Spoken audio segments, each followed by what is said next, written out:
Nagaa fayyaanis ni fata'u. Akkam jirtu kabajamtoota hordoftoota keenya. Egaa kun YouTube channel keessan YouTube channel Dr. Nafiyaad Geetuu Official mana keessan teessanii odeeffannoo fayyaa kan ittiin argattan, kan irraa barattan, kan ittiin bohaartan akkasumallee kan keessatti of ilaaltanidha. Namoonni baay'een keessan maamila ta'uudhaan YouTube Dr. Nafiyaad Geetuu Official irraa odeeffannoo fayyaa garaagaraa yerootti argachaa turtanii. Egaa sagantaa keenya guyyaa irraatiinis gaaffii baay'ee namoonni hedduun nu gaafatan. Keessumaa dhiironni baay'een gaaffii isaan nu gaafatan keessaa gama fayyaatiin akkamitti ilaalla kan jedhu qabadhee isiniif dhiyaadha jechuudha. Gaaffii kana namoota hedduudha keessaan kan nu gaafatan baay'een isaanii jiru waan ta'eef gaaffii namoonni baay'een gaafatan immoo dirqama deebisuu qabna jechuudha. Namoota hundumaatiif dhuunfaadhaan yoo deebisne yeroo itti fudhachuu danda'a waan ta'eef gaaffichis qaamni saalaa kiyya jallaadha kan jedhan jiru. Qaamni saalaa kiyya jallaadha, qaama saalaa jallaa akkamitti diriirsuu hin danda'ama, xiqqaa akkamitti guddisuu hin danda'ama. Gaaffiin kun lakkoofsa hin qabu baay'ee.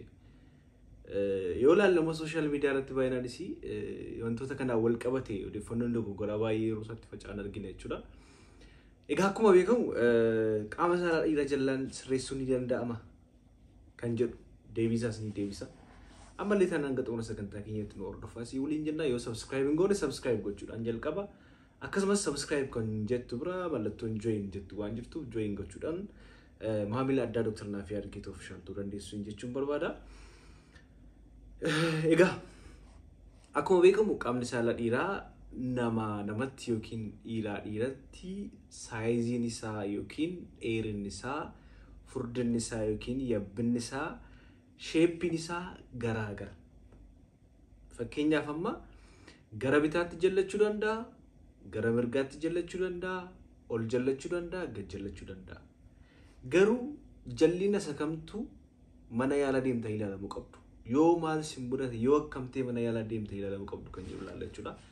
Egaa akkuma beekamu yeroo baay'ee egaa ijoolleen baay'ee barattoonnis ta'uu danda'a, hiriyoota isaanii wajjin yookiin immoo yeroo ammaa kana immoo dhiironni baay'een immoo fiilmiiwwan saalquunnamtii garaagaraa ilaaluudhaan yeroo sana ilaaluudhaan kan kumaaf akkas hin taane, kan kumaaf hin furdanne, kan kumaaf hin dheeranne, kan riyyaa koo kana fakkaata, kan kumaaf akkas hin taanedhani yeroo isaatti complain godhan baay'ee argina jechuudha. Maalidha yeroo baay'ee namoonni baay'een kan nama biraa wajjin wal bira qabanii waan ilaalaniif isaan compare godhanii kan koo akkas ta'uu deemaa hojjetanii yaadu jechuudha. Akkuma isinitti himee kanaan dura saayizii isaa irratti guddisuun akkamitti danda'ama, dhuguma guddifamaa kan jedhu irratti viidiyoo gabaabaa tokko isiniif dalageen ture. Asirratti akkuma isinitti himee yeroo baay'ee qaamni saalaa dhiiraa yeroo ka'u yookiin immoo yeroon kaanillee kan nama tokko guddaadha fakkaata.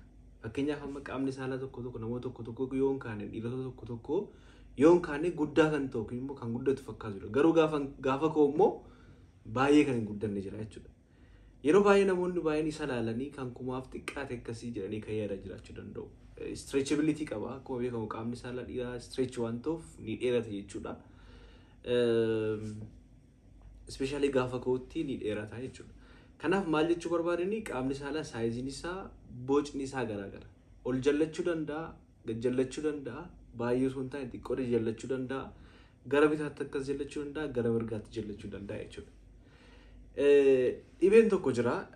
Yoo akkamtee mana yaalaa deemuu qabdu kan jedhu irratti keessumaa Peyronie's disease kan jennu tokko dhibeen tokko maal isinitti fakkaate keessi isaa keessoon qaama saalaa yeroo itti madaa'ee fayyutti madaa'uma yookiin immoo xabaasaa kan jennu madaa'ee yeroo uumu suni akka inni jallatu godha yookiin akka retract godha jechuudha. Yeroo baay'ee wantoonni jallachuu fakkeenyaaf amma wantoonni jallachuu qaama saalaa fidan keessaa tokko circumcision yookiin immoo dhagna qabaa dhiiraa akka maleeti. Gogaasa baay'eetti bitanii yommuu waan godhanii iskaarii uumaa madaan suni qaama saalaa dhiiraa walitti butuun xiqqeessuu danda'a yookiin immoo akka inni xiqqoo jallatu gochuu danda'a jechuudha. Isin galee akkuma beekamu yeroo durii bara ijoollummaa keenya mana yaalatti miti kan hin qabadhe namoonni baay'een keessan akkas ta'uu dandeessu. Billaacidhaan muru akka malee kan muran jiru jechuudha. Namoonni tokko kan akka malee muran jiraachuu danda'u, kan sirriitti muranis jiraachuu danda'u. Garuu kun mana yaalaatti kan gorfamu malee maaliif dhibeewwan daddarboo ta'an garaagaraaf nama saaxiluu waan danda'uuf akkasumas immoo dhiignis garmalee dhangala'uu danda'a. Teetaanasiidhaaf illee dhibee teetaanasiif illee saaxilamuu waan danda'uuf mana yaalaatti kan gorfamu jechuudha. Maal jechuu barbaadanii dhibee kana keessatti yeroo inni iskaariin kun uumamu yookiin immoo madaan kun yoo uumamu qaamni saalaa dhiiraa akka jallatu gochuun yommuu kommoo akka dhukkubu godha jechuudha. Kanaaf qaamni saalaa dhiira keessan ka'ee jallaa yoo ta'e yoo jallatee yommuu koo baay'ee sin dhukkuba yoo ta'e dhukkubbii isaa hamaa jechuudha. Dhukkubbii baay'ee sin dhukkuba yoo ta'e mana yaala deemtee ilaalamuun gaariidha. Yaalii qaba waan ta'eef yaalii kana yaalchisuun barbaachisaadha jechuudha. Kanarraa kan hafe xiqqoo gama bitaatti mirgaatti ol gadi jallachuu waan danda'uuf maaf jallatte jettanii of hin gaafatina. Uumamaanii meeshaan dhiiraa yookiin qaamni saala dhiiraa gara dhiiraatti gargara waan ta'eef isinitti himuu jira. Isin galee kanadha. Kanaaf sagantaa keenya guyyaa irraati kan barannu maalla saayiziin isaa sheeppiin qaama saala dhiiraatti gargaari.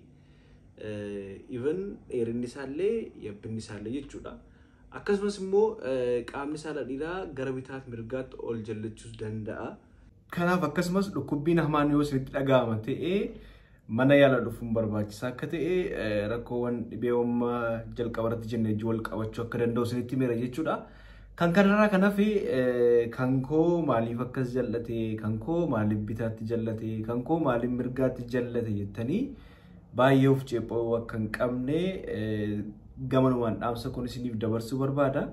Egaa kan dhiiraa meeshaan qaama saalaa dhiiraa yookiin immoo qaamni saalaa dhiiraa namatti gargaru waan ta'eef bifa kanaan hubachuun barbaachisaadha.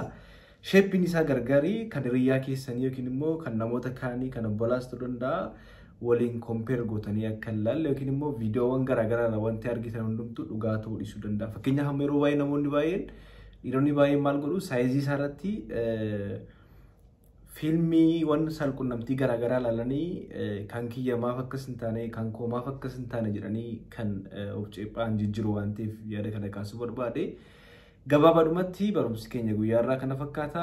Waan nu dhaggeeffattaniif guddaa galatoomaa isiniin jenna. Subscribe yoo hin goone subscribe godhaa. Galatoomaa fayyaa hin dhabina.